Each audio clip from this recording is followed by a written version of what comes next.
ഓം ശ്രീ ഗുരുഭ്യോ നമ. ഒരു കൊച്ചു ആൺകുട്ടി അമ്മയ്ക്കരിയിലെത്തി. വലതുകരം കാണിച്ചു. അമ്മ എന്തെന്ന് തിരക്കി.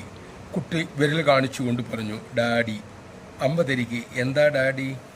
അച്ഛനിരിക്കുന്ന ദിക്കിലേക്ക് കൈവിരൽ ചൂണ്ടിക്കൊണ്ട് അവൻ പറഞ്ഞു, ഡാഡി അവിടെ ഇരിക്കുന്നു. അമ്മ കുഞ്ഞിനെ കെട്ടിപ്പിടിച്ചു ഉമ്മ കൊടുത്തു. അച്ഛനെ വിളിപ്പിച്ചു. അദ്ദേഹം അരികിലെത്തി പറഞ്ഞു, രാവിലെ വീട്ടിൽ വെച്ച് അവൻ്റെ കയ്യിൽ ഞാൻ അറിയാതെ ഇരുന്നു പോയി അമ്മേ. അതവൻ അമ്മയോട് സങ്കടം പറഞ്ഞതാ. അമ്മ ഉടൻ ദേഷ്യം നടിച്ചുകൊണ്ട് പറഞ്ഞു, അമ്മ ഒരടി അച്ഛന് കൊടുക്കട്ടെ? കുഞ്ഞ് തലയാട്ടി. അമ്മ അടിക്കുന്നത് പോലെ കാണിച്ചു. അച്ഛൻ കരയുന്ന പോലെയും.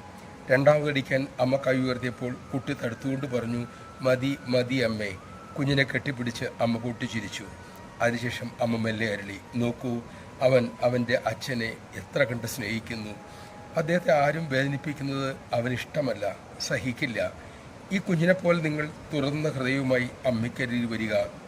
മറ്റുള്ളവരുടെ വേദന സ്വന്തം വേദനയായി കാണൂ. അച്ഛനെ അടിച്ചത് ശരിയെന്നവൻ കരുതി. അച്ഛനെ നൊന്തു എന്നവൻ വിചാരിച്ചു. അവനതിൽ ദുഃഖമുണ്ടായി. നമഃശിവായ. ഹൃദയം തുറക്കാനുള്ള വിവേകം, വിനയം എന്നിവ ഞങ്ങൾക്ക് തരണമേ അമ്മേ.